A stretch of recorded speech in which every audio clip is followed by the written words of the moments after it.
Good morning.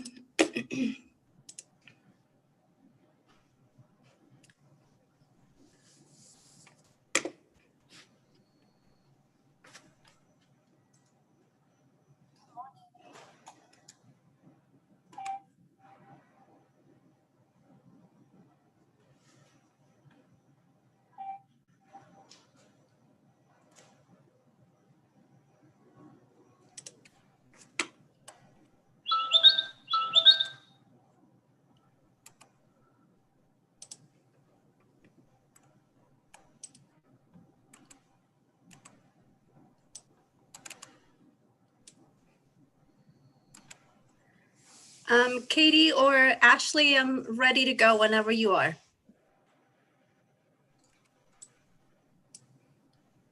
I'm ready to go too. Great. So let me make sure we have a quorum. So 1, 2, 3, 4, 5. Yeah. Okay. Well, good morning. Very early start for Public Works Committee today. Can you all hear me okay? Yes. Great, thank you. And Katie, are you running the show today? Ashley's got eScribe and then I have Zoom. Okay, if we can share the screen with ways to participate, that would be great. Great. So as you probably know, we're continuing to meet via Zoom, and ways for you to participate include participating in the Zoom meeting. You can use the hand raise and lower button to let me know that you would like to comment. You can also press *9 to raise your hand and press 9 again to lower if you're dialing in.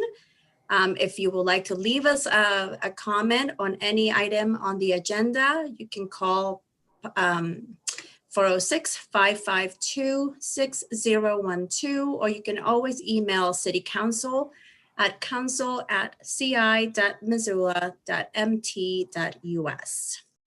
Thank you, Katie or Ashley, and we can go back now. So our first things first is attendance. Could we get an attendance count, Katie? Anderson, Becerra, Present. Contos, Here. Harp, Here. Hess, Present. Jones, Present. Merritt, Present. Ramos, Cheryl, Present. Fasika, Present. Von Lossberg, Present. West. Present.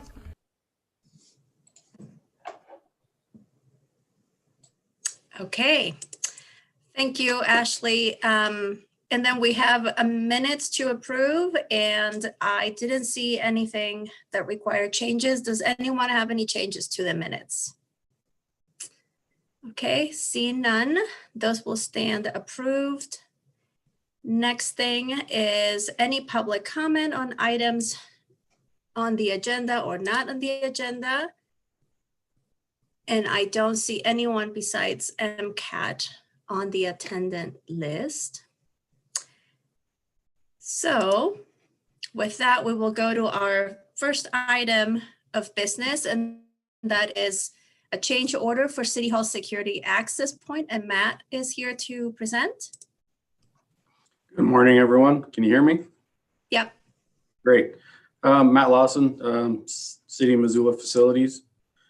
I move the City Council to adopt a resolution in accordance with Section 754308 of MCA Code to procure procedure to modify municipal contracts, approving change order number 1 to the contract between D Lower Construction and the City of Missoula. in the amount of $128,050 to address the secure access point for Missoula City Hall. This project, it will add a security checkpoint, a secure station for an attendant to work. At this point, I believe it's going to be a security contractor. It will add new entry doors into City Hall, moving them out to the very edge of the building now, giving us ADA compliant access. And it will also add a third door internally in the building as a secure point of access for public into or out of the office spaces and courts.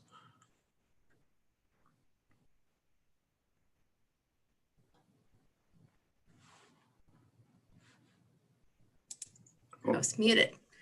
It's too early. I can't figure out all my buttons here. Good, thank you, Matt. And we have Julie Merritt. Go ahead, Julie. Just quick. So this is for the Pine Street entrance or the Ryman Street entrance. Sorry. Ryman. Okay. Just, Yep. I'm sorry. My brain is still getting up to speed this morning too. Thank you. Coffee.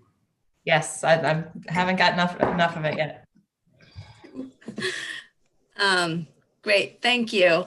And so we don't, Matt, it sounds like we don't have a final price tag on this, but we will know more about it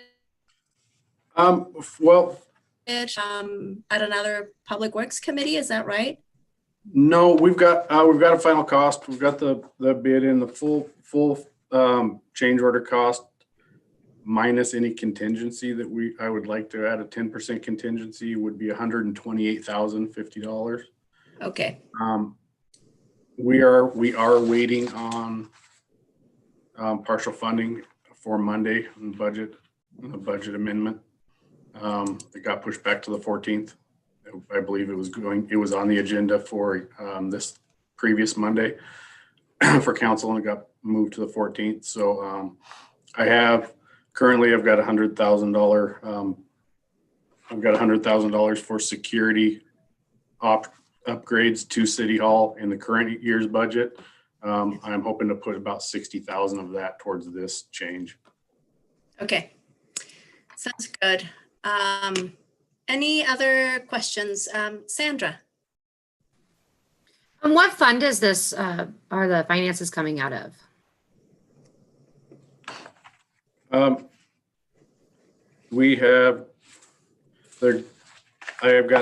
got $100,000 in my current budget. With 60,000 of that to go towards this. I'm not sure which fund the budget amendment amount would be coming from. I would have to find that out.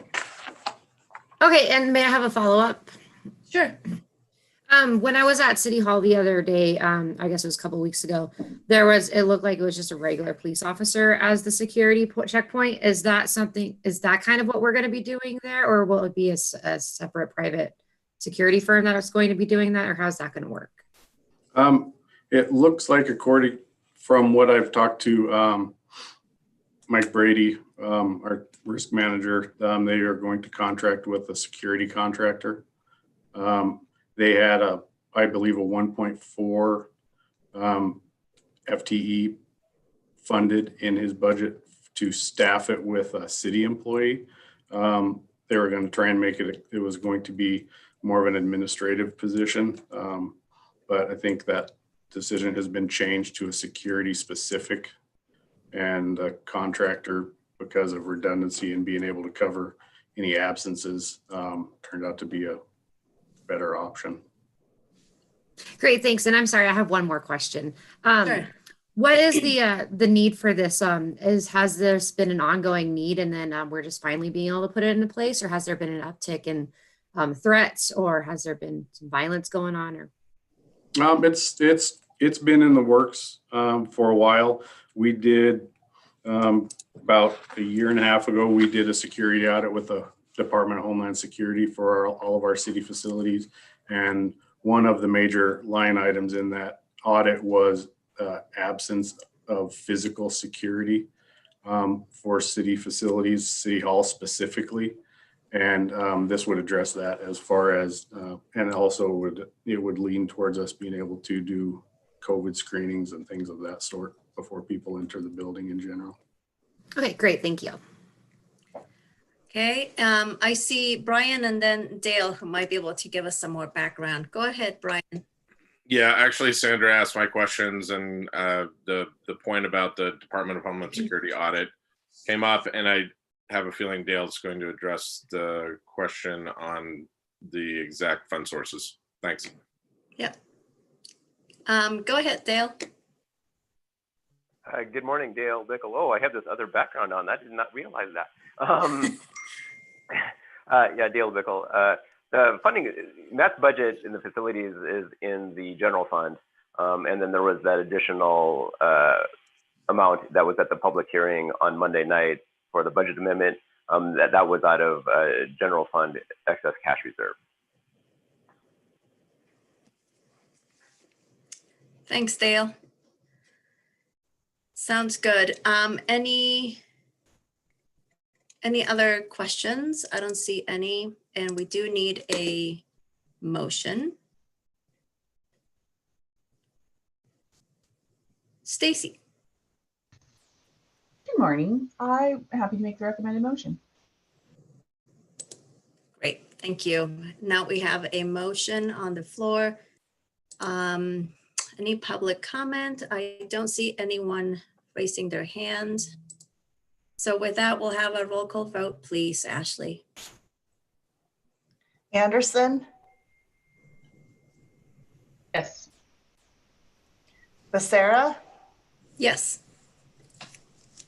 Contos, John, we didn't hear you.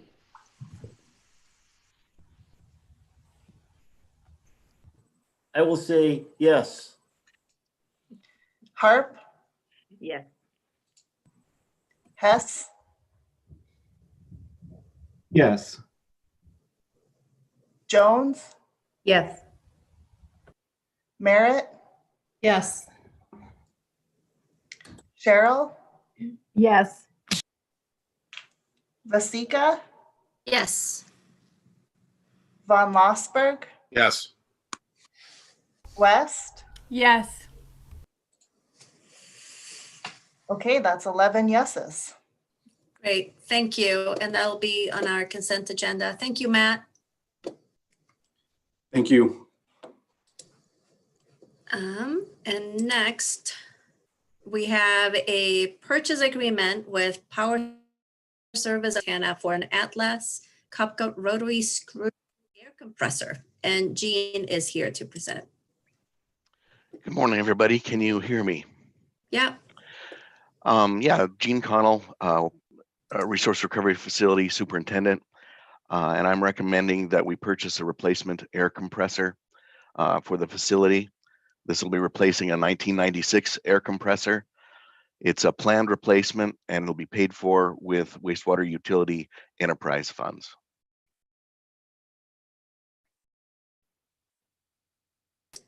Thank you.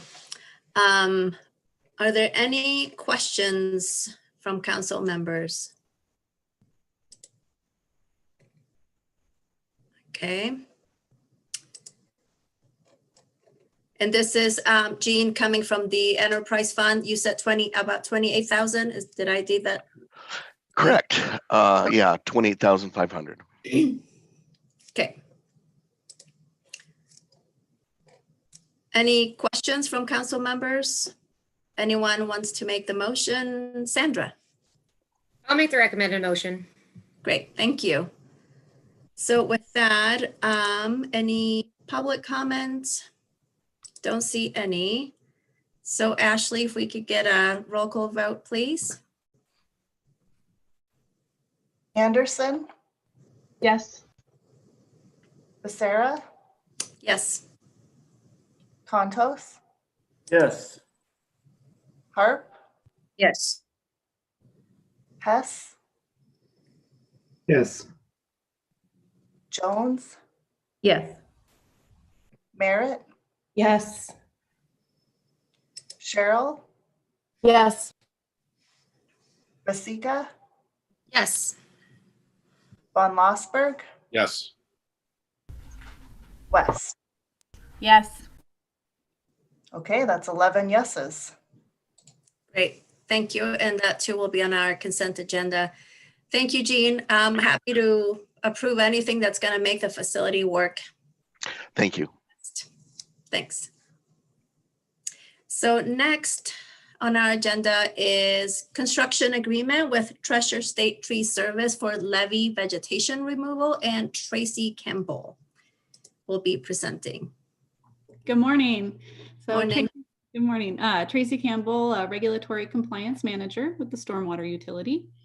I am moving City Council to approve and authorize the mayor to sign a construction agreement with Treasure State Tree Service for vegetation removal along Clark Fork levees 3 and 5 in the amount not to exceed $117,300.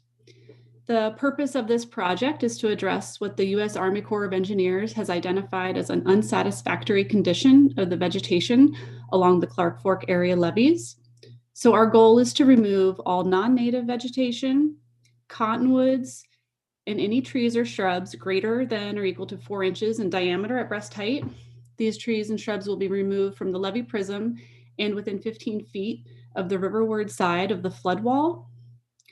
What we're doing is a little bit different than what has been done in the past. It's kind of a new approach. We've worked with both Army Corps of Engineers as well as fisheries biologists with Fish, Wildlife, and Parks to address the condition of the vegetation and removing the large cottonwoods in particular, which when they fall can rip out large areas of bank and cause stability issues with the levee. But we want to retain native shrubs to the maximum extent that we can. And so we will, the end goal is to transition the slopes to native shrub cover, which will help to offer some shade and mitigate for the effects of the reflective heat from the riprap onto the water. This is being funded from our Stormwater Enterprise Fund. Great, thank you, Tracy. I see Sandra and then Heidi. Thanks. I'm assuming that this went out for a bid and Treasure State was the lowest. Is that correct? So we issued a request for proposals and we received 2 bids. We received one from Treasure State and one from Watershed Consulting. Actually, Treasure State was higher in their bid. I believe Watershed came in at about $97,000. The reason we had a selection committee and the reason we chose to go with Treasure State, we based it on, there were various factors let me look at my spreadsheet here, how we identified, and reviewed and their proposals based on project understanding and methodology was 30% score, qualifications and experience with urban tree removal and working near water bodies was 30%, responsiveness and completeness of the submittal was 15%, and then scope of services, completion, timeframe, and project cost were 25%. So after we scored all of those, Treasure State, even though they were higher, came out, higher bid, they came out with a higher score. Primarily, one of the things that pushed them a little bit higher was that they used professional traffic control. And with the trail on the levees being a primary commuter route, we felt that that was very important, that we had very good traffic control in that area with detours and such. And then also the time frame for completion was significantly less. I believe Watershed was giving us a 2-month window where Treasure State was closer to 2 weeks.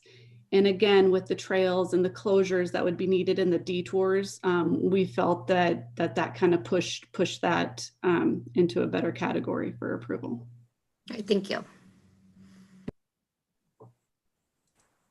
Okay, Heidi. I was going to make the recommended motion if that's in order, and also just say that I'm really excited about the change of direction and approach to actually, I guess, maintaining native plants on the levees and really supporting, I guess, the ecosystem of rivers. So thanks. Thanks, Heidi. Yeah, I agree. Seems like a natural, logical approach. So I'm glad that we're going in that direction. Julie. Hi, Tracy. Thanks for bringing this. So this is, if I've got this correct, it's going to cover between Madison Street and Orange Street. Is that correct? Yes, so levee 3 goes, it's on the north side of the river from Madison to Orange. And then levee 5, also on the north side of the river from California to Russell. Oh, okay, great. And so, sorry if I could have a follow-up. Go ahead. We talked some time ago about our compliance issues with these levees, and so after this work is done, will we have another assessment of our degree of compliance with the levees? Yes, so they come out annually and do inspections, the U.S. Army Corps of Engineers. So we'll constantly be inspected on the levees and the condition, particular of the vegetation. It's just part of their process to retain the certification and accreditation of the levees. And also one of the reasons for kind of being a little bit more proactive in managing these levees right now is the need because of the floodplain remapping, and that we will need to recertify the levees.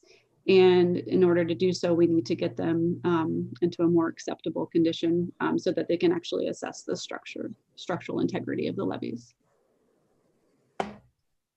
Can I have one more quick question? So when do we anticipate that recertification process will be done? You know, that's a good question. I think the floodplain remapping, we have some preliminary data, I think is projected to be out in the spring. And then I think it all kind of depends on, I want to say they think that floodplain remapping is 22, 23. And then that's when ideally we're supposed to be, or we are in the process of kind of moving forward to figure out how we're going to, who we're going to work with on the certification effort. There's a couple options. We can go with the U.S. Army Corps of Engineers and they can do it. And they follow their own protocol, or we could work with a private consultant to do the certification. So we're trying to figure that part out right now. So ideally, we would have them certified about the same time as the floodplain maps go live, but we do have a little bit of a grace period in there where we could be a provisionally accepted levy system until we get that into place. So I guess that's sort of an answer, not an answer, but yeah, 22, 23 would be, it would be great to have them certified at the same time that the floodplain maps go live. Great. Thanks, Tracy. Sandra, did you have another question? No, I had a comment. Has the motion been on the floor yet? Yep. Oh, okay. I'm not going to be supporting this only because I'm not thrilled with the bid selection process. Okay, understand. Heather? Thanks. Sandy, John, and Amber, I don't know if you were on council when this topic came up regarding the levies. So forgive me if I'm repeating something you already know, but when we were learning about levies at one point, certification process, if we don't go through that entire process of them being actually certified, it's all of the properties, especially on the north side of the river, to flooding. And we're talking millions and millions of dollars of property that would be subject to flooding and would not be able to get the flood insurance, as I recall. So the purpose of the levy is really, really tremendous. And then I was just going to say, in terms of the bidding process, this is unusual that we go with the higher bid. I think every other time I can think of a vote, we've always gone with the lower bid. But in this particular case, when we get a better service, In this particular case, I'm going to be voting for it because you do what you pay for. And if we can speed up the times for a highly used commuter trail, I think that really does end up saving commuters time and not just taxpayer dollars. Thanks, Heather. I was gonna bring up the same points that this is important work. We need to make sure that it gets done, that we get certified. And I agree about the bid process. I think Tracy outlined very well the pros and the cons. And in my view, they also the pros outweigh why we would not go with the lowest bid on this one. Next, I have Brian. Thanks.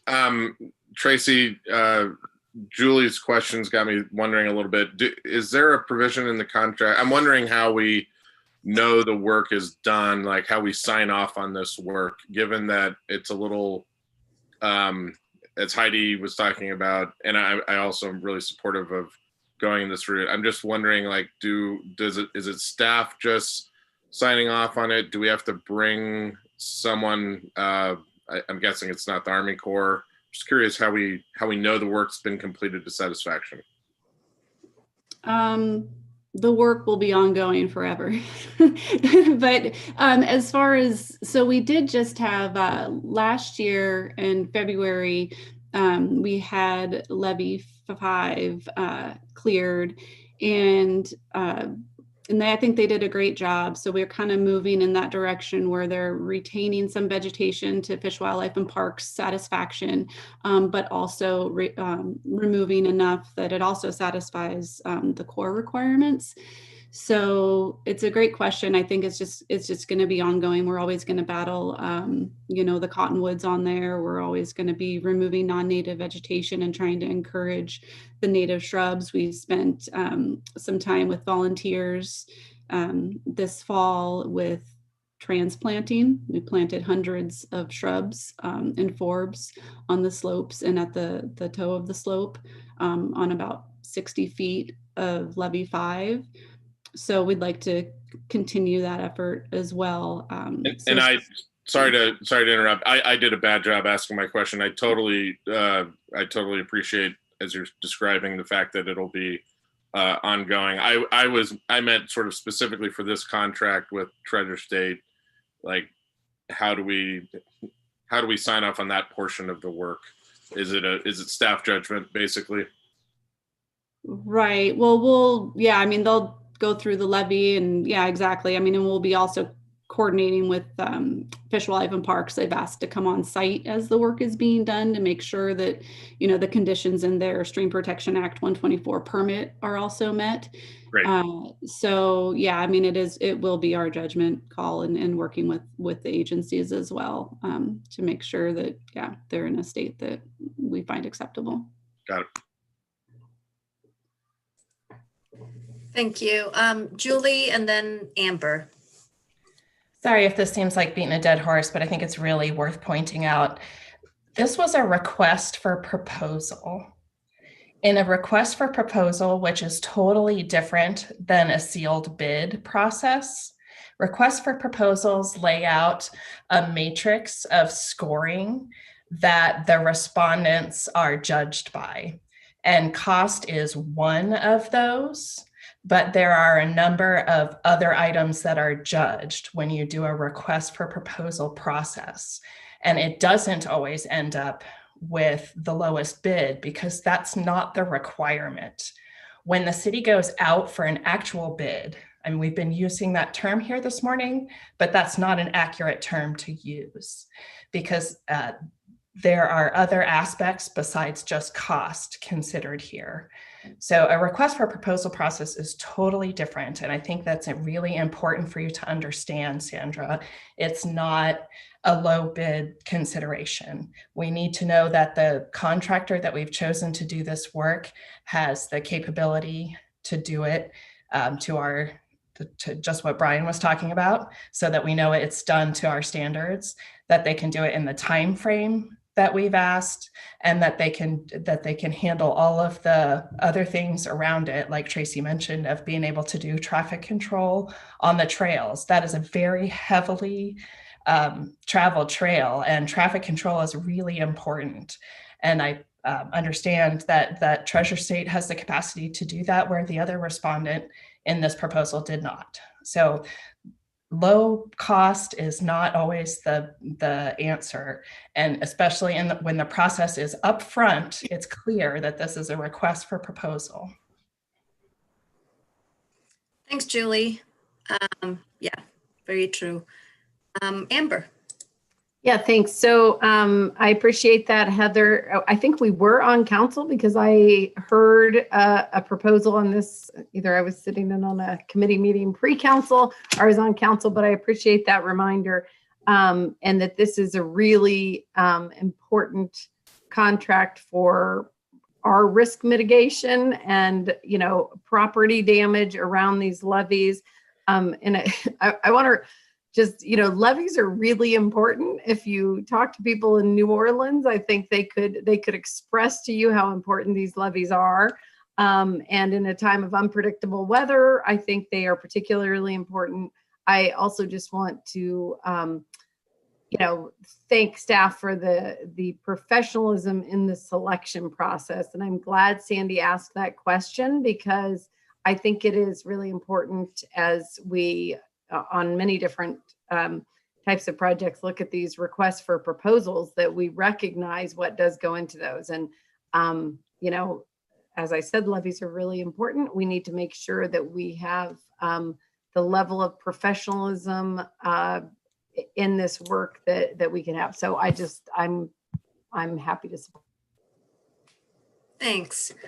And next I have Heidi and then Sandra again.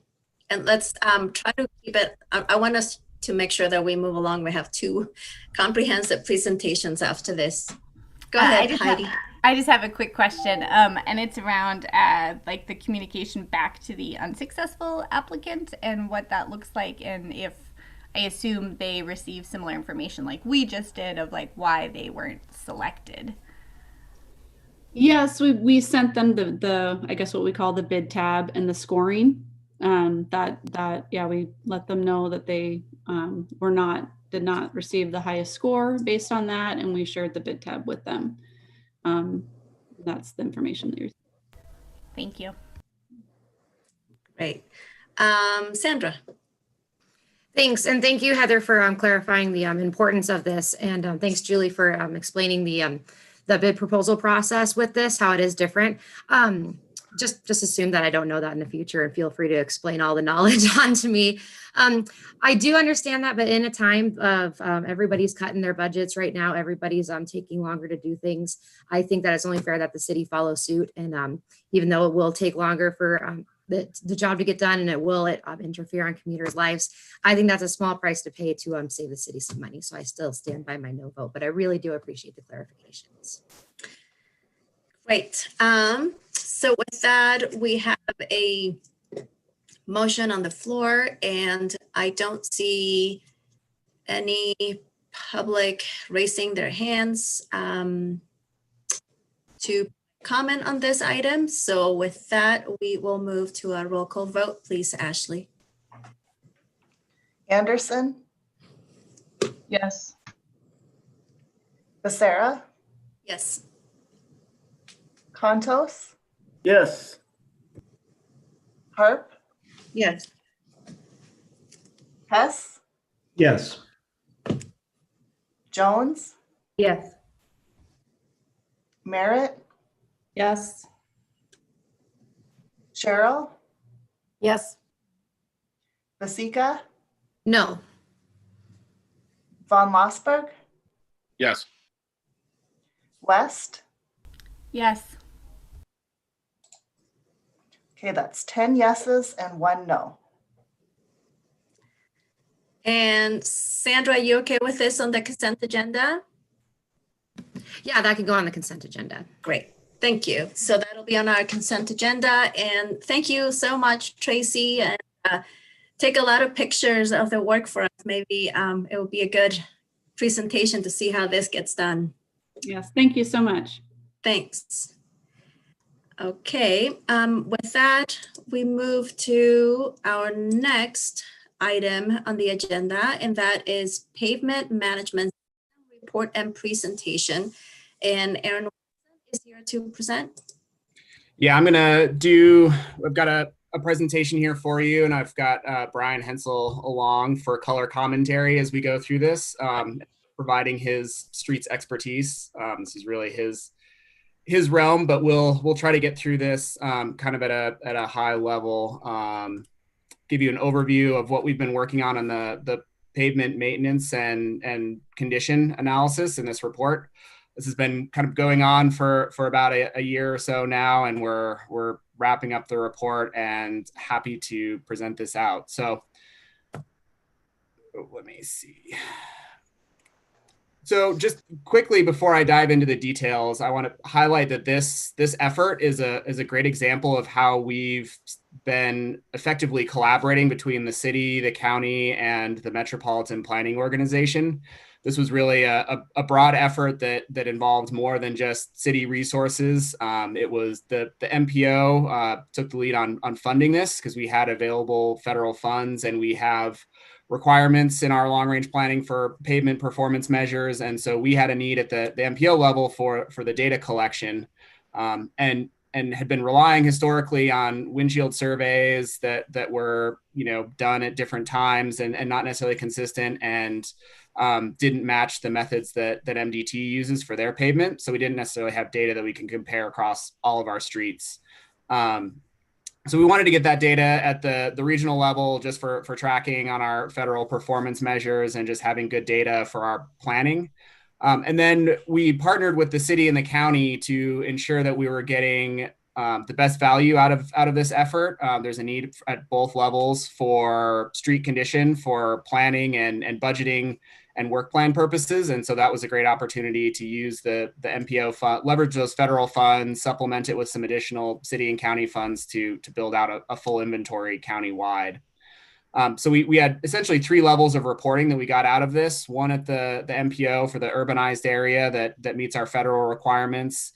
We had all of the city streets for public works planning and the work that Brian does. And then the county paid a little bit extra to get all of the additional county roads. And we were able to do that in a really cost-effective way because we were essentially doing it all at once, and they could send their equipment out once, get all of that, and do all of these reports in a consistent way. And so we can have that data moving forward, and it's all done the same, it's consistent, and will help as we move forward. So as I mentioned, just a quick highlight, we did this analysis on all of the city streets, citywide and really countywide. We didn't collect data on the state routes, but they do a very similar data collection and have consistent data. So all of the information that we collected will be comparable and usable along with what MDT does. The way, just a brief note on how the data was collected.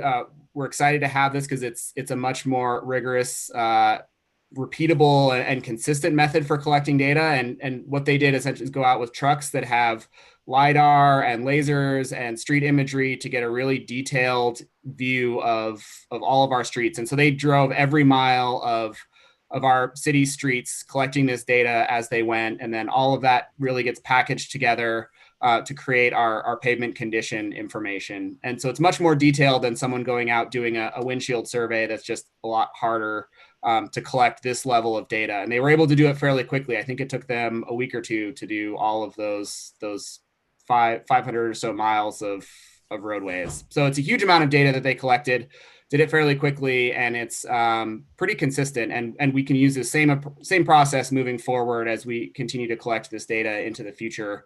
And it's much more repeatable than having different people do windshield surveys or something that hard to have consistency. So all of that data gets sort of compiled and put into a system, and measuring things like cracking and rutting and other information that is collected through those lasers and LiDAR data and reviewed by the technicians that were putting it together. And then all of that gets combined into what we call a pavement condition index. So that's an overall pavement condition that's on a scale of essentially 0 to 100, 100 being a perfect condition, brand new roadway, 0 being something that's really just falling apart and deteriorating into gravel. We have that now citywide. We can pull that into our GIS systems and mapping, and it's done on a block by block level. So we can look at individual blocks, get an overall pavement condition. So this is just kind of an example of what that looks like in the map, where the colors are representative of that overall pavement condition on a sort of a summary of green being good down to red as is failing. And we can look at each individual block and get that pavement condition. As I mentioned, we also collected street level imagery. So that's similar to Google Street View, but it's really current. So now we have that as of about a year ago that we can use as we're looking at this pavement condition. All of these little dots on this map are individual photos of street level. So we can look at what that imagery, or look at what that street condition is, or other things like, what's the condition at an intersection. It's useful for a lot of other things besides just the pavement, but really handy tool to get all of that data in one place and be able to look at it system wide. This is an example of what that street imagery looks like. On this map, this section that's highlighted here is on 5th Street. It's showing a PCI of 6, which is not good. Definitely not failing. And then here's an image of what that looks like. Brian, did you have something to add on that? Not particularly yet. However, Aaron, do we want to mention the non-blurred out license plates and faces like on Google? Yeah. So, yep. Thanks, Brian. That's a good reminder. So this imagery is really more of a resource for staff. We can't make that part of it public because as they were doing that imagery at Google Street View, they blur out license plates and faces and all of those other personally identifiable information. And this imagery doesn't do that. And so we have to keep it sort of internal to the city and aren't able to share that with the public. But it is a really useful resource for staff as we're going through and working on street related issues. However, we do have a plan to get the pavement condition data out on a public map and accessible for people to review and look at and see. And I'll go into a little bit more detail on other ways that we can use this data in our planning purposes. Just really quickly, when they do these inventories, there's other data that we can collect. We didn't have the funding to do it in this round, but as they're collecting that LiDAR and imagery, we can automate other inventories like traffic signs or street paint, storm drains, manholes, all of those assets that are within the sort of surface of our public right of way. And so that's something looking forward to potentially investing, getting those assets really dialed in terms of data collection. And then, as I mentioned, using that imagery for site obstruction views, looking at pavement condition and all of that. So there's a lot of other asset resources that we can pull out of this data in the future. So that's kind of an overview of the data that we collected, but the other big piece of this was using that data for planning purposes and getting it into a more robust pavement asset management system. And so that involves using that PCI and some modeling to develop a more data-driven approach to that pavement maintenance, and essentially supplementing the expertise that Brian and his staff have with data that's citywide and doing some more broad system-wide analysis and budgeting and work planning. The primary tool that the consultants use to develop those plans and reports is a tool called MicroPaver, and that's essentially a pavement asset modeling tool that projects out pavement condition and maintenance schedules and budgets based on a series of inputs. And so it relies on things like road classification, whether it's an arterial collector or local street, deterioration models, that pavement condition index, things like maintenance costs for different treatment types, and then our budgets moving forward for those maintenance activities. And so I will say, as we get into this, be thinking about that models are just a tool. They're not necessarily the answer for these things. So, and they're only as good as the data that's going into them. And I'll come back to that a little bit at the end. But one of the key inputs is this deterioration of asphalt model. And looking at one of the things this tool does is look at how our streets are deteriorating over time and when we can do maintenance investments that will be more cost effective. So as this shows, doing maintenance up on this upper part of the curve when pavement is good is a lot less expensive than doing larger reconstructions that happen when you start to get into that failing category. And so the more work you can do in this easy, quick maintenance for streets that aren't as low quality, it will save you money down the road, because you're not, as soon as a street crosses this line and is into reconstruction, your costs go way up. And so there's a strategy there of looking system wide of how you can invest more in these easier, quicker treatments and save money over time. And then maintenance costs, the cost of those treatments. This is where that gets into that, doing these lower cost treatments more frequently can save you a lot of money. And Brian, do you want to talk a minute about the data that went into these cost estimates? Yeah. So I was heavily involved in working with our consultant, and I was tasked with trying to come up with some sort of one size fits all cost estimate, and to that would fit all the streets in the city. And that's kind of a struggle, realizing that this whole pavement management system is not intended to be an actual project-based system that you could go pick on a block somewhere and say, oh, it's going to cost exactly this much money. And I had to try to apply more broad strokes, particularly when we get into, say, the PCI index is below 70. And what I'm talking about is I had to come up with not only what it would cost to do the pavement maintenance, but also try to determine how many sumps might be needed, or how many ADA ramps need to be replaced. And every street is different. So as you move down into those lower PCIs, what I kind of decided to do is I gave an estimate of one sump install per block and then 2 ADA ramp upgrades per block, realizing that in some cases, some streets are going to need more, some streets may not need any, some streets may not even have sidewalks to do ADA ramps. So I was trying to give still some good information, but realize it's not perfect on a block to block basis. On the PCI indexes above 70, where you see the crack seal, chip seal, those costs are, I think, fairly accurate, because oftentimes you don't have to do ADA ramps, and rarely do we do sumps. If we do, it's certainly not one per block. So just keep that in mind as you look at this. I think my numbers are primarily conservative, certainly as you move into those lower or poor condition streets. And sometimes there's even more improvements that need to be done if there's not sidewalk or there's not curb. And then also another struggle with is, the deterioration index on this is kind of based on some general estimates for arterials and collectors, and then also the locals as the consultant has used nationwide. And this was a one-time snapshot based on our historical data. But I think if we can move towards a process where we repeat this survey every 5 years, then our data will improve on what our actual deterioration models are. And also the expected result.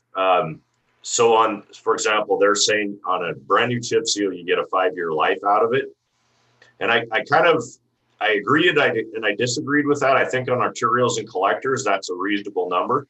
But as you move into local streets where you have lower traffic volumes, I think we get a lot longer life out of those. And so as we hopefully can continue this survey process every 3 or 5 years, whatever we can afford, I think this pavement management system will greatly improve as time goes on. Yeah, thanks, Brian. And the other thing I would say to keep in mind on this, just at a high level, is that the cost, you can really see the cost increases as you go to different levels as pavement starts to deteriorate beyond a certain level, your costs can jump pretty significantly. And that is a huge part of what we're trying to accomplish here, is preventing our streets from dropping below that PCI of around 70 that puts you into a much more expensive maintenance activity. And just one more general comment, even as council members, you'll probably get phone calls from your constituents that say, well, such and such street in my neighborhood is in terrible condition. Why are you chip sealing on this other street that isn't too bad? And that's part of that whole theory of trying to do the most good and preventative maintenance on the streets that are still in reasonable condition to extend their life. And that's kind of how the whole micro paver, one of their main driving analysis criteria is focused. But to the general public, you might have to explain that. Yep. And so we can take all of that and start with a point of what would it cost to fix all of our streets, or citywide. What's the overall cost if we wanted to bring every street up to a good PCI condition? We can look at what that costs by the current condition. And so you can see that most of our streets are in a reasonably good condition state, but those streets that are in much worse shape are the bulk of the total costs to bring those streets up. So really our costs are not at maintaining our good quality streets. Our costs are bringing those fewer number of miles of low quality streets up to a good standard.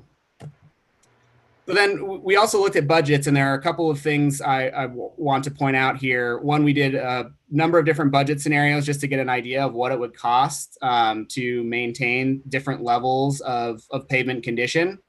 So one example is that this is our current budget or an estimate of, how much of our current budget might be applied to arterials and collectors. And that varies, I think, year by year. And there's a lot of flexibility in that. But if we were to invest about $2.5 million a year on our collectors and arterials over the next 5 years, we would more or less maintain our current pavement condition on those streets. And you'll also note on these, when you're looking in the report at these budget projections, that there are different investments in different types of maintenance activities over time. And so that's an important part of these budgets. Then looking at local streets, if we invested out of our total maintenance budget about 1.7 million on our local streets, you can see that we're estimating our pavement condition is going to continue to decline on those streets. And so there's a real challenge in terms of whether we're keeping up with our maintenance needs given our current budgets. And as we'll talk about, and as Brian alluded to, there's some caveats there that this is the first time we've done this, and your model outputs are only as good as the inputs, and things like our deterioration models. We need more data to understand exactly, the local context of how our pavement's deteriorating. So these models will get better over time, but this gives us a sort of a rough estimate of what it would take to maintain our streets at a particular level, or what budgets will get us in terms of overall pavement condition over time. So looking at those scenarios, you can just see this is illustration of sort of what we estimate will happen with pavement condition under a number of different investment scenarios. And those numbers will likely change over time, as I said, as we refine those inputs. But the key there is, if you do nothing, clearly your pavement condition continues to decline. And in order to really bring streets up to a high quality condition is going to require a much larger investment in maintenance than we may be currently providing for our street maintenance. Yeah, and one thing I'd point out, those numbers that they showed, those are annual amounts.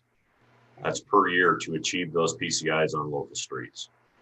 If we wanted to bring all of our local streets up to an excellent or a very good condition, that might take us as much as $13 million a year. Again, I think those numbers are really rough, and there's a lot to caveat there that our inputs in terms of deterioration of streets and what it actually costs to do the projects that are coming out of this model need some refinement, and we'll get that refinement as we continue to collect this data over time. But generally putting that in perspective compared to our current budget of about 1.7 million a year, there's a big difference there. So useful tool for planning and starting to think about what we're investing and what that's getting us.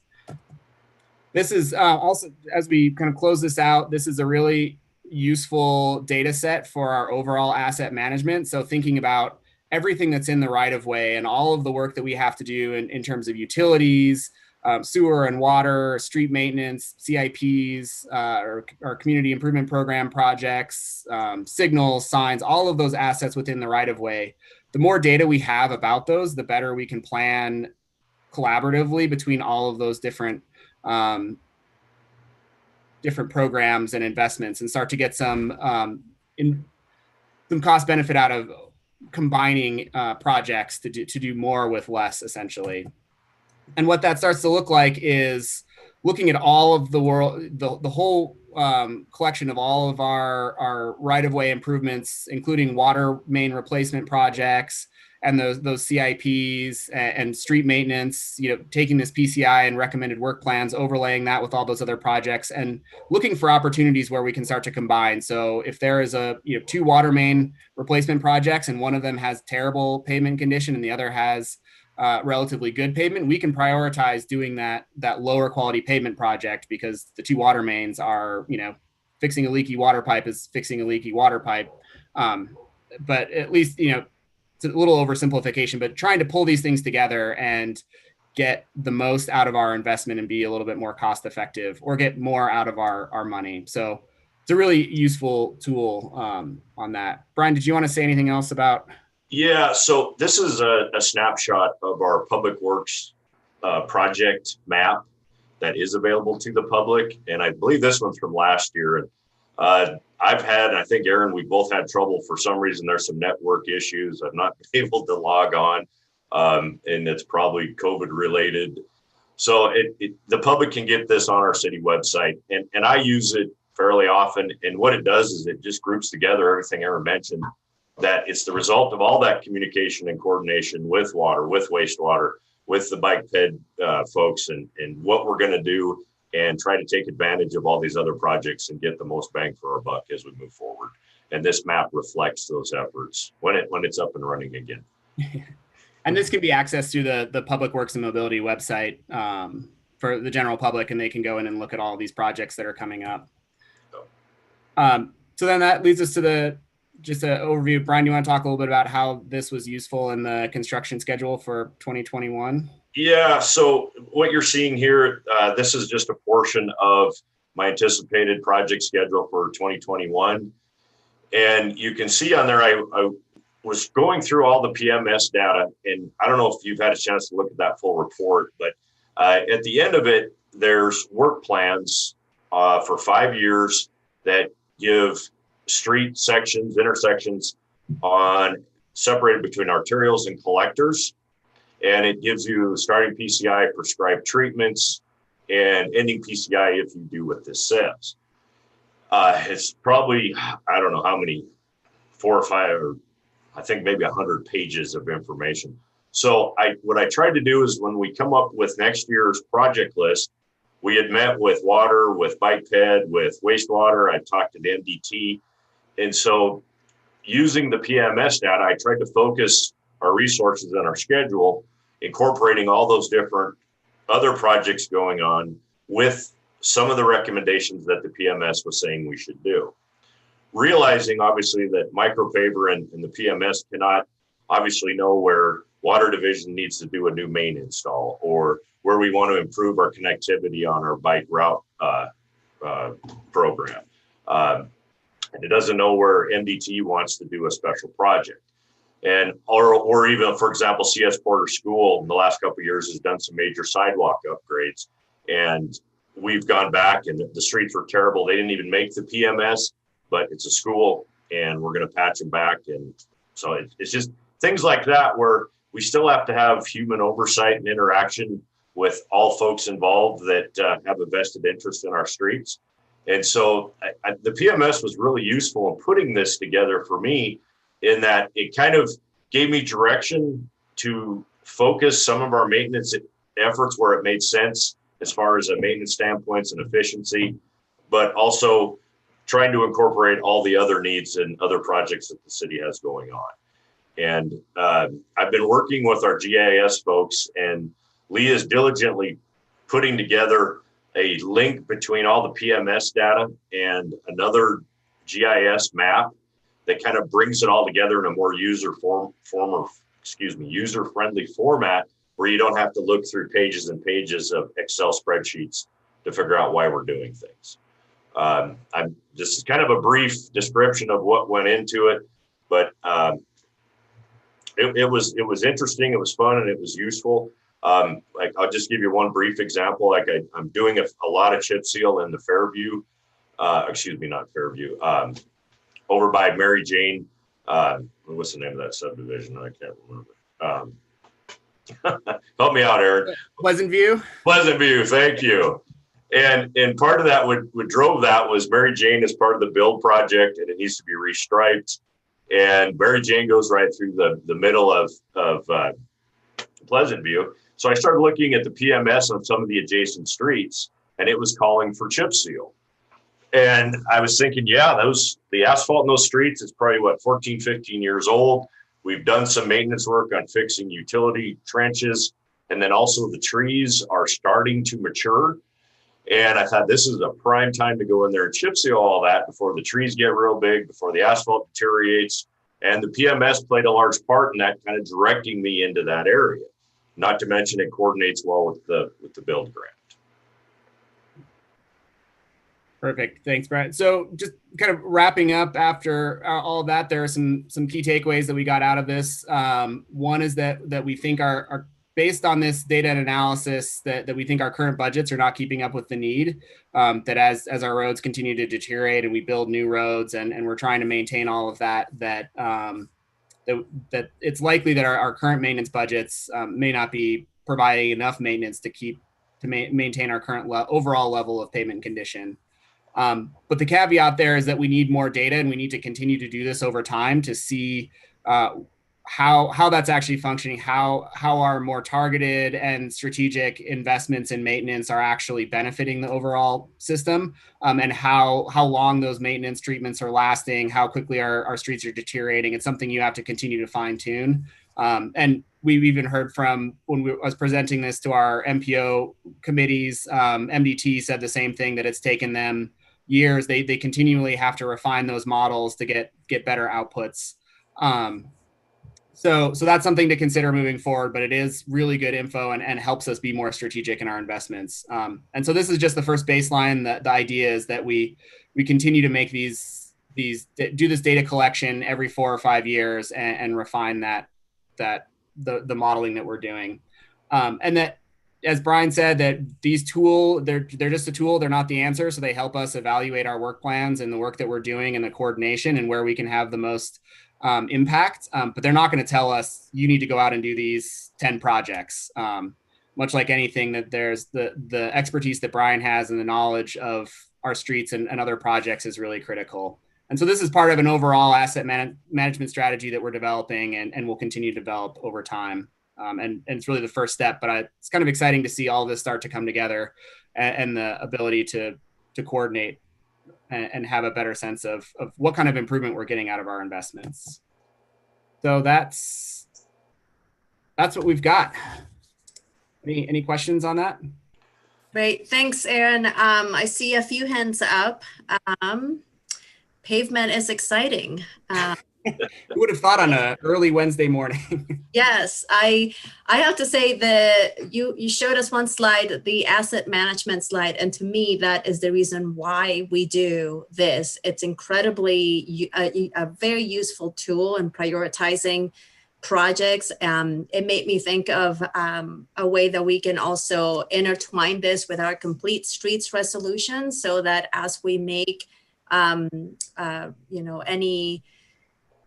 repairs or resurfacing of streets, we can use our complete streets to see where we need some extra mode of transportation to be included.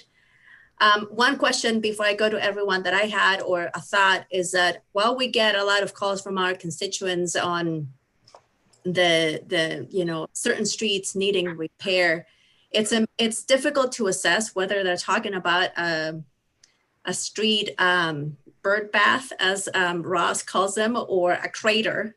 And so wondering if this PCI can be linked to an image without compromising any privacy laws, so that people have an idea of what it is that they're talking about when they relay that information to us or to you guys. How big of an issue are we talking about? So if there could be some sort of a directory with a number to an image or something that we could later use, might be some useful tool. With that, I will go to Jordan is next, and then Heather.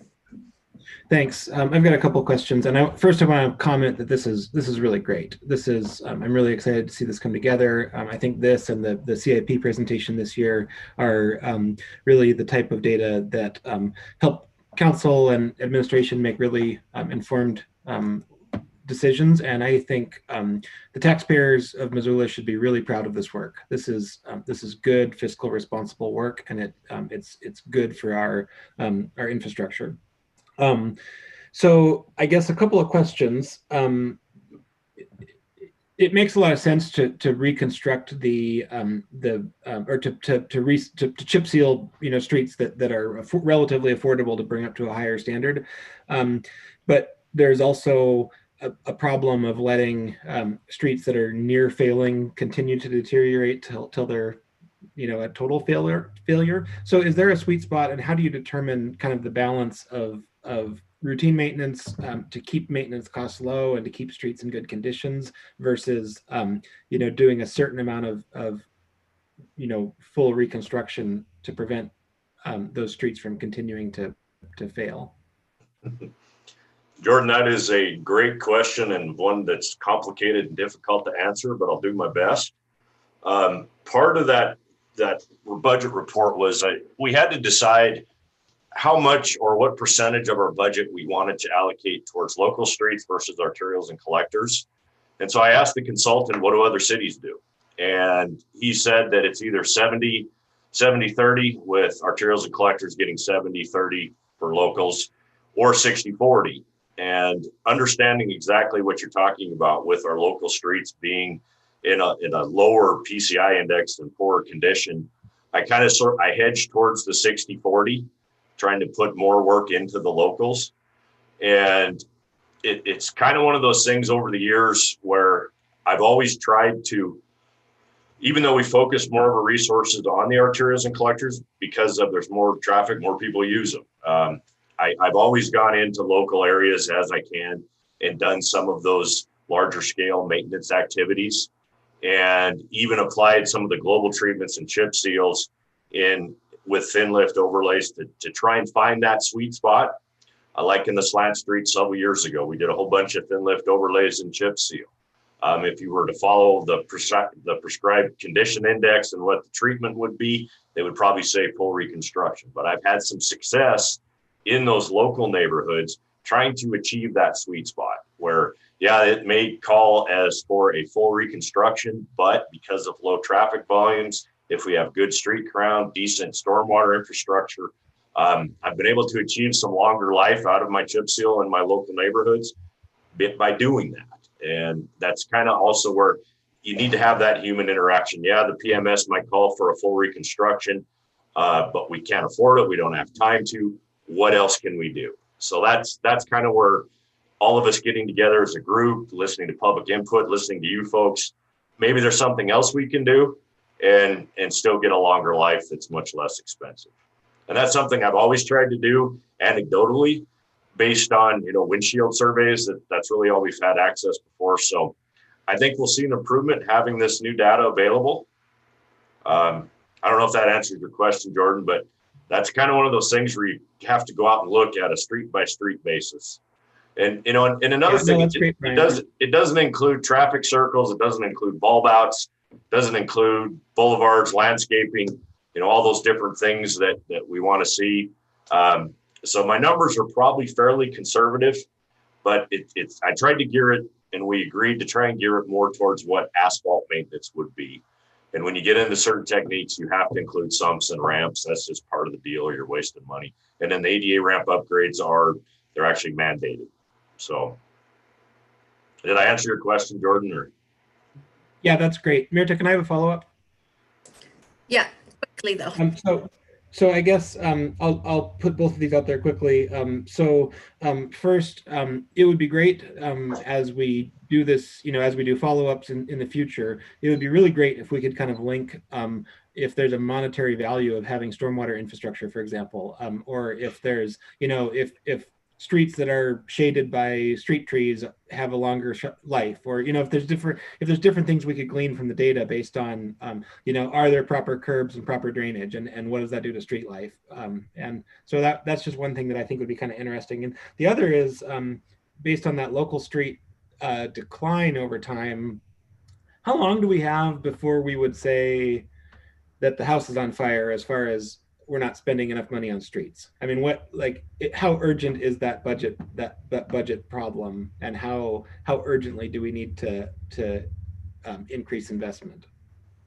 Well, that's also a difficult question. And I think that goes to what level of service and condition do we want to achieve as a community? I mean, we're obviously talking about a large amount of money. And what PCI does the community want us to achieve on these local streets? Admittedly, we averaged, if you look at that report, we averaged, I think it was a 71 if you combine materials and collectors with local streets. It was the first time in my life I was happy to get a C+. So, we were doing a lot of good, but obviously we do need to decide, what do we want to do with these local streets? Do we want to try to bring them up to a 71? But the amount of money is a lot, and we can keep going the way we're doing, and I'll do the best that I can with what we have. But that's kind of a part of a bigger answer for the community. Yeah, and I think we get more context over time, as we do this again in 4 years, and actually see, we invested this amount of money, we did these treatments in these locations. What did that get us? We'll have much better information than what we have right now, where we just have the baseline PCI, and then we're trying to project out with some standardized data that maybe doesn't apply to Missoula as much as we want it to. So. Yeah, thank you, Aaron. I should have mentioned that too. Yeah, so if we can do this again in 3 to 5 years, we'll really have a lot better understanding if I'm right or not. Some of these treatments that I've done in these local neighborhoods, are we getting a longer life than 5 to 7 years on a chip seal? So I'm really excited to see round 2. Anecdotally, I can tell you I'm always right. But it's hard to go and make budget presentations and saying, I'm always right, just trust me, I need millions of dollars. So. Okay, I see several hands up, and we are quickly approaching the end of our time for this committee. So Ms. Jones has graciously allowed us to borrow some time from the next committee, but I want to make sure that we have enough time for the next presentation. So unless you have a burning question, I would ask that you please email those questions to both Aaron and Brian, and we can get an answer update at some point later on. So would that be okay, Heather and Heidi, if we just hold off on questions? Oh. Okay. Heather, you seem like you really have to ask, so okay. Thank you. And Aaron, do you feel you have enough time to go ahead with the presentation, a brief update? Yeah, I think so. We'll just keep it really brief. Okay.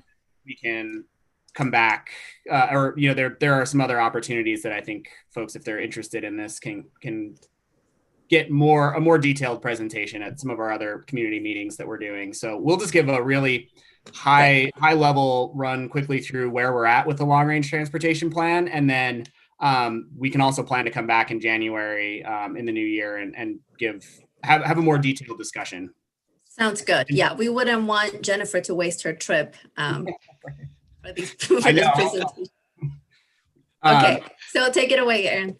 Perfect, thanks. So yeah, we have joined by Jennifer Wieland, who's the project manager from Nelson Nygaard, who's really leading the consultant team on this project.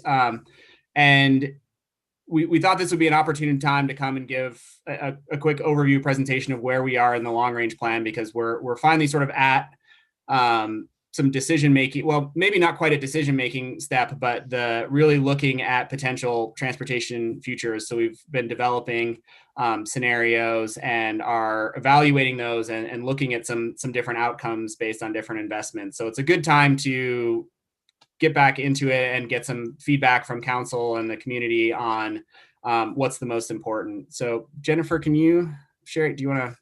So we'll just go through a few quick slides, and then hopefully we'll have a minute or two for conversation, or we'll come back. But so we presented on the goals in the long range plan, and I don't want to spend a lot of time on this other than to say that we've done a lot of work that I think has led us to some really solid, concise goals that try to address the values and the desired outcomes of our community. And so these goals are forming the foundation of all of the other steps that we're taking, including evaluating projects and scenarios and developing measures that tell us how well we're advancing each of these goals in different scenarios or with different investments. And so keep these in mind as we go through everything that we're talking about. We've set up, we're using this evaluation framework throughout the plan. We started with collecting projects and programs and ideas from the public and anyone who is interested. Over the summer, we went through a process of really screening and doing some preliminary scoring of each of those individual projects to see how they advance those different goals in different ways. And then from that, we've put them into tiers of it's very similar to what we did with the CIP process, but using some slightly different measures and process. And then we're ranking those and putting them into scenarios, knowing that we have some limited amount of funding over the next 30 years, and we need to make decisions about what we invest in. And so that's really the step we're at now is developing. We've developed those scenarios. We've done a ton of analysis and evaluation, and we're looking for feedback on what the community's preference is in terms of how those scenarios achieve some different goals.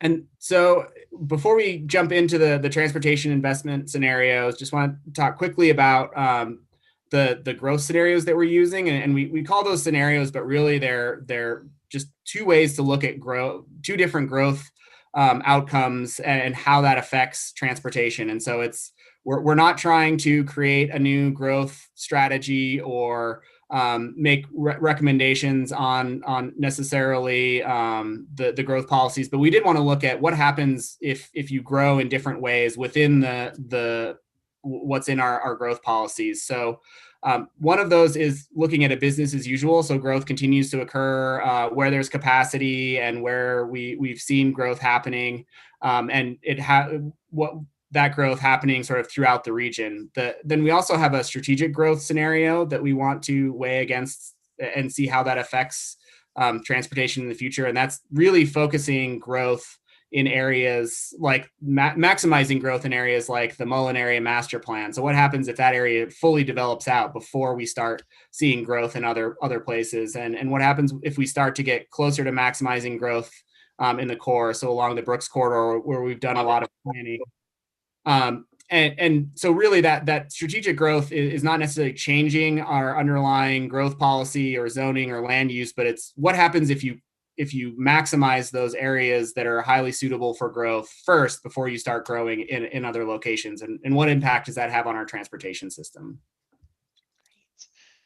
So thank you, Aaron, and good morning, council members. I'm glad to have the chance to join you again. And as Aaron mentioned, we're just going to be really quick in terms of introducing you to the 3 transportation scenarios and then making sure we share information about ways to learn a lot more. So to couple with those couple of different growth patterns, we have 3 different transportation scenarios. And as Aaron mentioned, what we did to develop these scenarios is combine some of the projects that perform the best in different ways to try and maximize the goals that we set out for Missoula Connect for the long range plan. In developing these scenarios, we tried to really bookend the options and to drive things apart in ways that would help us understand which combinations do the most in different ways to achieve the goals. So even though the scenarios look pretty different in terms of the types of projects and the numbers of projects included, there are a few things that are consistent across them. First and foremost, they all have projects for all modes of transportation. There is not one scenario that has projects only for people walking and biking and another one that has projects only for people driving. They're all multimodal, and I think that's important, and it's also really consistent with the ways that Missoula has approached transportation planning. The scenarios also have the same level of resource assumed. And when I say resource, I mean dollars that we expect to have available over the next 30 years for transportation projects. And that level is $110 million in what we call committed projects. So those are projects that are already funded and are already on the books, either through the city's capital improvement program or the MPO's transportation improvement program. And then another $178 million in new or additional projects. So those numbers are the same across the scenarios. So as we quickly spin through each of these, you'll see different numbers of projects show up on the maps, but know that the dollar values are the same in each of them. So just to quickly introduce the three scenarios, I will say that all of these maps, full lists of the projects included in each scenario, and an interactive map so that you can explore these projects a little bit more are all available on the project website. So there's a lot more information that is easily accessible for people. The first of the three scenarios we call new connections, and this one focuses on building new infrastructure and really expanding the networks that exist. That doesn't mean that it's all brand new roads. It does include a lot of complete streets projects, which add new elements to existing roads. It does also include some important extensions like the Russell Street extension to I-90. So that is a brand new connection. And also includes some larger non-motorized or active transportation projects like the Riverfront Triangle Bridge that connects downtown and McCormick Park. So one of the things that's important about this scenario is that because these are a lot of new projects and a lot of bigger projects, the total number is fewer. That Russell Street Extension project, for example, is one of the most expensive projects that we have included in any of the scenarios. But again, a good mix of projects between complete streets and active transportation. The second scenario really takes a different approach. And so rather than focusing on new infrastructure and some of the major extensions, enhanced connections focuses on maintaining and improving the networks that exist today, and also really focuses on inward growth. How do we develop and identify projects that help to support that strategic growth model and really focus on a lot of the connections and enhancing the investments that the city and the region are already making? So a couple of key examples here. You will see that there are some bicycle projects to connect to the investments that are being made in the Mullen area with the Build Grant roads. You'll also see a handful of complete streets projects. Another signature one that we like to point out is the Front and Main two-way conversion. So a good mix of active transportation and multimodal projects. But with this scenario, one of the differences that you should see right away is that there are a lot more projects included in enhanced connections. And part of that is that a lot of these are more affordable than the new connections projects. The third scenario, which takes a slightly different approach from enhanced connections, is what we call regional equity. And so this scenario really focuses on projects that scored well against our equity goals, and then also are in the Invest Health neighborhoods. And those include Franklin to the Fort, North Side, West Side, and River Road. And so these are neighborhoods where the city is making a lot of investments to address health disparities. And really, this scenario has an opportunity to help connect those neighborhoods, connect people to jobs, services, and schools. There are a lot of very affordable projects in this scenario, including a lot of neighborhood greenway projects, as well as some key trail extensions like the Milwaukee Trail Extension, which is an important connection out to the west side of the region. Howard Razor Drive connection and Highway 200 Complete Street are a couple other important projects that are included in this scenario. So there's a lot more to explore in each of those. What Aaron and I wanted to make sure you also knew, just again at a quick glance, is that we have evaluated these three scenarios and the two different growth approaches Aaron described against more than 15 metrics that tie to the goals. Again, there's a lot more detail about this on the website, but I think there are three important things that I'd love to leave you with this morning. One of those is that all three of the scenarios advance the region's goals. And so that's really important. We didn't want to create a scenario that completely failed, and we were glad to see that we did that.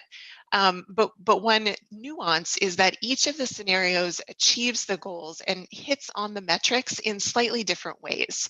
So what you're seeing in orange here are when a scenario really does the most to move us toward our goals. But you can see that each of the scenarios has some orange metrics, some have darker blue, some have lighter blue. But what that's telling us is that, for example, when we think about connectivity and how each of the scenarios helps to advance connectivity, they really do that in different ways. New connections focuses on multimodal connectivity. It really enhances freight connections, especially to some of our key commercial corridors. Enhanced connections focuses a lot more on bike connectivity. And then regional equity focuses on connectivity to specific places. So again, a real mix in terms of how the scenarios perform. They're all doing well, but you see that certain goals are maximized differently with different scenarios. The last key piece that I'll say in terms of the findings is that when we looked at each of these scenarios with the two different growth models, they all perform better with strategic growth. And so what that tells us is that if we focus growth inward, our transportation investments are going to go further toward meeting our goals than if we continue with business as usual. And that makes some sense when you think about what Aaron described. So the strategic growth model puts more people closer to more destinations. That means that people have the opportunity to take more trips by walking, biking, and transit, fewer trips by driving. It also puts people in closer proximity to the places that they want to go. So it increases accessibility, it increases connectivity as well. So a lot more that we could say about that, but in the interest of time, we just wanted to close out by sharing how folks can learn more, how folks can get involved. And Aaron, do you want to grab this? Yeah, just quickly, we have a series of neighborhood community meetings set up, trying to focus conversations on specific areas, knowing that people engage most or most interested in how this is going to affect their neighborhood and their options, but that all of the the conversation in those meetings will likely look at investments all through the region. So we have those. We had our first one last night, had some really good conversation with North Side, West Side, Broadway corridor residents. And we have them coming up, another one on Thursday, and then next Tuesday, Wednesday, and Thursday. And all of those can be, with links, can be found on the MPO's website, which is at MissoulaMPO.com. And we also have, as Jennifer alluded to, a ton of other resources. So all of the data that went into this, our analysis, there's sort of a wealth of details. You could spend anywhere from 5 or 10 minutes to probably 5 or 10 hours if you're really into transportation analysis. We also have the interactive map, so you can go in and explore the projects in a little bit more detail. And then we have a short survey. So a number of opportunities to continue to engage, and it would be we'd be happy to have council members attend those community meetings and hear what people are saying or engage in some more detailed conversation. And then, oh, go ahead, Aaron. I was just gonna wrap up with that. This isn't the last time for input, that this is really the opportunity to look at those scenarios, and we'll be, as we move into the new year and get through this round of public engagement, we'll be refining those down into some recommendations and what we think our recommended plan should be, and then bringing that back out for more input and making sure that we got it right. So there will be sort of another stage of looking at what we've done and where we're headed, and we can adjust from there, with the idea that we'll have a final plan adopted sometime by April. Great. I think if we can all share those meeting dates and times with our constituents to make sure that they know this is happening and this is an opportunity to provide feedback, that would be great. Thank you so much, Jennifer, for all your work. And Aaron, we have a few minutes for any questions or comments from council. I don't see anyone from the public wanting to make comments. So with that, Jordan. Thanks. Jennifer, one of the things that you said about if we follow the strategic growth model, the impacts on our transportation system, that those are dramatic in all three scenarios. It'd be really interesting if there's a way to quantify that. I mean, I don't know if there's it's sort of a big nebulous question, but is there a way that we can somehow quantify what the savings to the network are if we for example, if with the recently adopted master plan, if we follow that master plan really closely. I don't know if I know there's a question in here somewhere, but do you see what I'm getting at? Like if there's a way to quantify kind of what the impacts are at that investment level?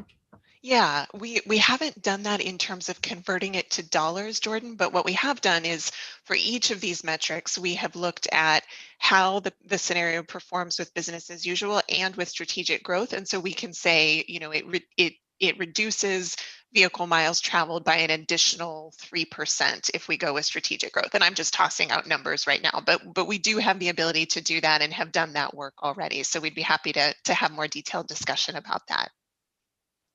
Yeah, that'd be great. Thanks. Thank you. Heidi. I guess I kind of have a similar question to Jordan's. The second and third scenario, the one that was the expanding the connections and then the equity work.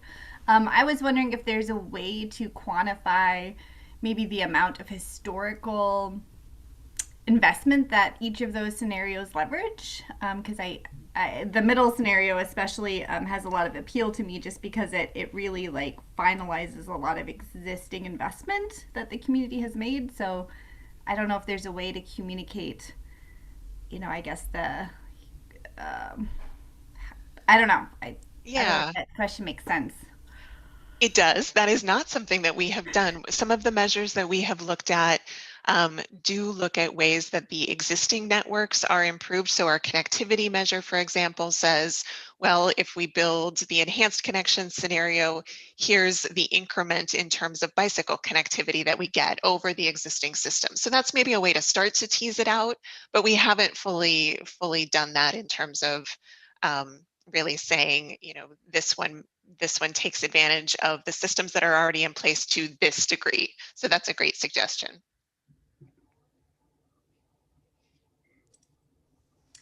Great. I don't see anyone else raising their hands. So with that, I want to thank you both, Erin and Jennifer, and everyone on the team who's been working on this. Look forward to hearing more from you guys, especially after all these public meetings wrap up, to see how the community feels about all these projects and what the recommended list of projects will be.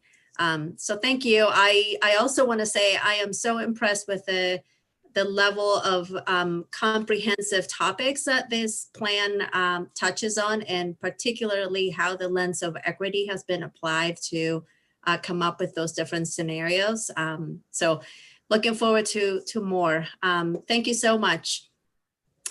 Yeah. And we don't have any more items on our agenda. Thank God.